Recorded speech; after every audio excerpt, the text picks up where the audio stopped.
بسم اللہ الرحمن الرحیم، السلام علیکم۔ First year Urdu. آج ہم جو ہے نا وہ بچوں کی کافی مجھے کومنٹس وغیرہ آ رہے تھے کہ سر ایم سی کیوز میں کافی مسائل ہیں، تو اس کے اوپر جو ہے نا وہ ویڈیو لازمی بنائیں۔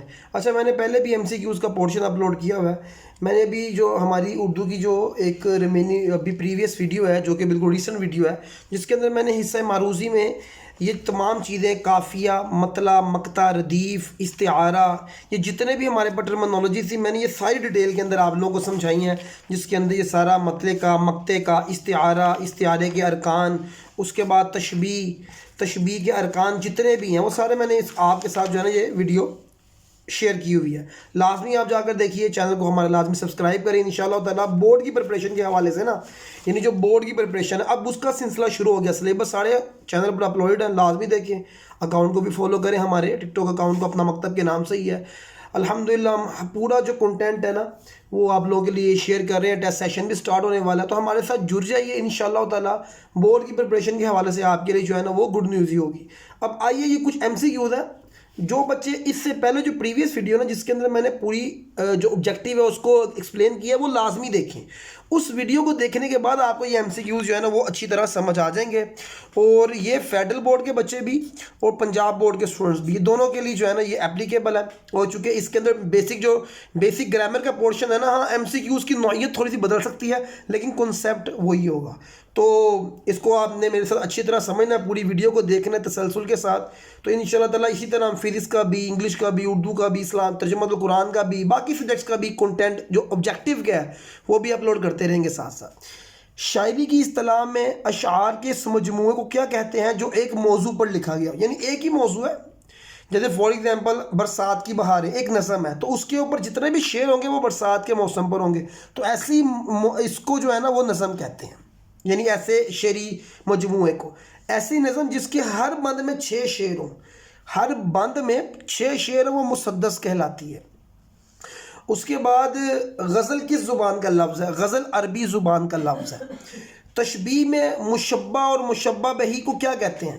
یعنی میں نے تشبیہ کے ارکان کروائے ہیں، جس نے وہ تشبیہ کے ارکان دیکھے ہوں گے، یعنی یہ دیکھیے تشبیہ کے ارکان، تو تشبیہ کے ارکان کے اندر مشبہ، مشبہ بہی، حروف مشبہ، وجہ مشبہ، طرفین، یہ سارا ڈیٹیل میں بتایا گیا یہ کیا کیا چیزیں ہیں۔ تو جس نے یہ والی ویڈیو دیکھی ہوگی انشاءاللہ تعالیٰ اس کو ایزیلی یہ وہ ایم سی کیوز کو ٹک کر دے گا۔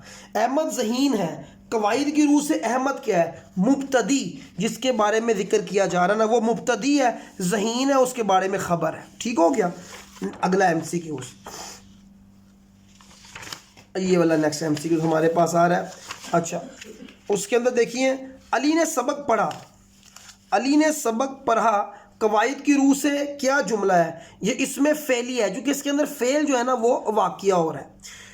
کل کہہ کر جزو مراد لینا، کل کہہ کر جزو مراد لینا، یعنی اس میں ہوتا ہے نا کہ جزو کہہ کر کل مراد لینا، تو یہ ہمارے پاس ایک ٹرمنالوجی یوز ہوتی ہے، ہم ایک لفظ بول لیتے ہیں جس کے اندر ہم کہتے ہیں نا کہ فار ایگزامپل اگر میں یہ کہہ دوں کہ جو ہے نا وہ سب بچوں کا جو ہے نا وہ کل پیپر ہوگا، تو سب کے اندر جو ہے نا وہ پھر وہ لڑکے لڑکیاں، اگر کلاس کے اندر لڑکے بھی شامل ہیں لڑکیاں بھی شامل ہیں، تو میں اگر یہ کہوں کہ سب کا پیپر ہوگا، یا اگر ہم یہ کہتے ہیں کہ سب جو کلاس میں جو ہے نا وہ کلاس میں موجود لڑکوں کا پیپر ہوگا، تو پھر تو جو ہے نا ہم نے باقاعدہ واضح کر دیا نا۔ لیکن اگر ہم نے کہہ دیا سب کا پیپر ہوگا تو کلاس میں موجود لڑکے لڑکیاں جتنے بھی ہیں نا، چاہے جتنے مرضی وہ موجود ہے، تو سب اس کے اندر آ جائیں گے، تو یہ مجاز مرسل کہلاتا ہے۔ گرمی سے مضطرب تھا زمانہ زمین پر، بھن جاتا تھا جو گرتا تھا دانہ زمین پر، اس میں ردیف کیا ہے؟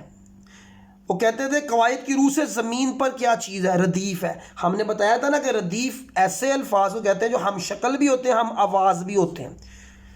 اس کے بعد کس صنعت میں شاعر پر قافیہ اور ردیف کی پابندی ضرورت نہیں ہے؟ یعنی کہ کون سی وہ شعر کی صنعت ہے جس میں آپ شاعر نہ ردیف کی پرواہ کرتا ہے نہ قافیے کی، وہ آزاد نظم ہے جس کے اندر وہ ردم نہیں ہوتا۔ بے خوف و خطر کود پڑا آتش نمرود میں عشق، تو آتش نمرود کون سی جو نمرود نے حضرت ابراہیم کے لیے آگ جلائی تھی؟ تلمی، طریق کا ایک ذکر ہے۔ تو یہ ہمارے پاس یہ والا ایم سی کیو، یہ والا پورشن ڈن ہو گیا۔ آ جائیے آگے کی طرف۔ کسی شخصیت کے بارے میں اس طرح بیان کرنا کہ آنکھوں کے سامنے تصویر آ جائے، وہ ہم کہتے ہیں کردار نگاری۔ ہم نے اس کے بارے میں کردار کے بارے میں بیان کر رہے ہیں.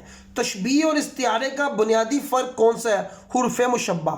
دیکھیں نا حروف مشبہ نا، علی شیر کی طرح بہادر ہے، تو کی طرح نہیں ہے، ہم کہتے ہیں علی شیر ہے، تو یہ استعارہ ہے، علی شیر ہے. جب ہم کہتے ہیں علی شیر کی طرح بہادر ہے تو اس میں کی طرح کا جو لفظ آتا ہے نا وہ حروف مشبہ کہلاتا ہے. ٹھیک ہو گیا؟ آگے چلتے ہیں. کس صنف نثر میں ایک موضوع پر دلیل اور مثالوں کی روشنی میں بیان کیا جاتا ہے؟ مضمون میں مثالوں کی روشنی میں، دلیل کی روشنی میں ہم اپنے نقطۂ نظر کو بیان کرتے ہیں، مضمون کہلاتا ہے. کس صنف میں بے تکلفی کے انداز میں نثر کو بیان کیا جاتا ہے؟ انشائیہ میں. جب کسی جملے میں دو فعل اکٹھے ہو جائیں تو دوسرا فعل معاون فعل یا مددگار فعل کہلاتا ہے. یہ والا بھی ہمارا ڈن ہو گیا. گوڑے سکندر کس کی مثال ہے؟ تو گوڑے سکندر جو ہے نا تلمیح ہے، چونکہ اس کے اندر سکندر جو تھا وہ سکندر اعظم جو یونانی تھا اس کا ذکر ہے. دو یا دو سے زیادہ الفاظ حقیقی کی بجائے مجازی معنی میں استعمال ہو تو وہ محاورہ کہلاتے ہیں. دو یا دو سے زیادہ الفاظ ہوتے ہیں نا، جیسے جس کی لاٹھی اس کی بھینس، تو یہ ظاہر سی بات ہے جس کی لاٹھی اس کی بھینس کا مطلب تو حقیقی نہیں ہے کہ جس کے بعد لاٹھی اس کے بعد بھینسیں ہوں گی، مطلب اس کا مجازی معنی لے رہے ہوتے ہیں. جس کے پاس طاقت ہے وہی جو ہے نا وہ ڈومینیٹ کرے گا. آگے آ جائیے. لفظ ڈرامے کے کیا معنی ہے؟ کچھ پڑھ کے سنانا، کچھ کھول کے داستان، کچھ لکھ کے پڑھنا، کچھ کر کے دکھانا. تو لفظ ڈرامہ کا کیا معنی ہے؟ کچھ کر کے دکھانے کو ڈرامہ بولتے ہیں. اچھا، ماں نے کہا میری گڑیا آ گئی، تو ماں نے کیا استعمال کیا؟ مجاز مرسل، استعارہ، کنایا، تشبیہ. تو استعارہ، ماں میری گڑیا آ گئی، تو گڑیا کا مطلب یہ تھوڑی تھا ماں کا کہ وہ جو نقلی پلاسٹک گڑیا ہے، مطلب یہ استعارہ یوز کیا ماں نے اپنی بیٹی کے لیے. اکرم کے ہاتھ سے قلم گر پڑا، اس جملے میں امدادی فعل کیا ہے؟ گرنا. تو یہ امدادی فعل ہے. آگے آ جائیے. اس کے بعد نیکسٹ ہمارے پاس ایم سی کیوز آتا ہے. قافیہ ردیف وزن کی بنیادی قافیہ ردیف وزن کی پابندی کس طرح کی نظم کی مثال ہے؟ پابند نظم. ایسی نظم جس کے اندر ہم قافیہ اور ردیف کی پابندی کرتا ہے شاعر، تو وہ پابند نظم کہلاتی ہے. قواعد کی روح سے آب حیات کیا ہے؟ تلمیح ہے. آب حیات کے بارے میں آتا ہے کہ ایک قصہ ہے کہ جس کے اندر حضرت خضر کی طرف جو ہے نا وہ اشارہ کیا جاتا ہے. ردیف کے لفظی معنی ہے گھڑ سوار کے بعد والا. میں نے ساری ڈیٹیل میں بتائی ہوئی ہے کہ ردیف کیا ہوتا ہے. ردیف کہتے ہیں قافیے کے بعد جو آتا ہے، اور قافیہ جو ہے نا وہ ہم آواز الفاظ ہوتے ہیں، ہم شکل نہیں ہوتے ہیں.